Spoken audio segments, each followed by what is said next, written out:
চট্টগ্রামের বন্দর এলাকায় এলিভেটেড এক্সপ্রেসওয়ে থেকে গাড়ি ছিটকে পড়ে এক পথচারীর মৃত্যু হয়েছে, আহত হয়েছেন আরও কয়েকজন। প্রত্যক্ষদর্শীরা জানিয়েছেন, বেপরোয়া গতির কারণেই এমন দুর্ঘটনা হয়েছে। চট্টগ্রাম থেকে নয়ন বড়ুয়া জয়ের রিপোর্টে থাকছে বিস্তারিত।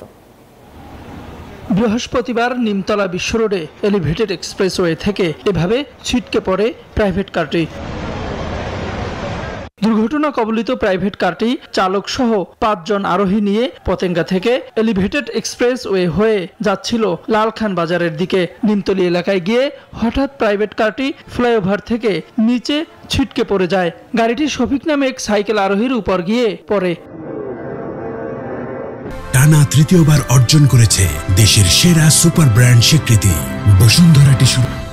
ফায়ার সার্ভিস কর্মীরা গুরুতর আহত শফিক সহ প্রাইভেট কার আরোহী 5 জনকে উদ্ধার করে চট্টগ্রাম মেডিকেল কলেজ হাসপাতালে নিয়ে গেলে চিকিৎসকরা শফিককে মৃত ঘোষণা করেন। প্রত্যক্ষদর্শীরা জানান, কারটির বেপরোয়া গতির কারণে এমন দুর্ঘটনা। ব্যারেক কন্ট্রোল করতে পারে নাই, তারপরে না ডিভাইডে বুঝেন তো সাইডে ডিভাইডে চাকাটা তুলে দিছে, যখন ব্রেক ধরছে উল্টে পড়ে গেছে। ফ্লাইওভারে সবসময় জোরে স্পিডে গাড়ি চলে, যার আগে যাইতে পারে একজনের চাপাই দেয়। বন্দর থানার ওসি বলেন, ঘটনা আরো তদন্ত করে দেখা হবে। আমি শুনছি যে একটা গাড়ি পড়ছে উপর থেকে। এই গাড়িতে ছিল প্যাসেঞ্জার 4 জন ছিল না 5 জন ছিল, এটা সঠিক না, মানে সঠিক জানি না আর কি। আর নিচে একজন পথচারী নিহত। এমন ঘটনা যেন আর না ঘটে সেদিকে নজর রয়েছে বলে জানায় প্রশাসন।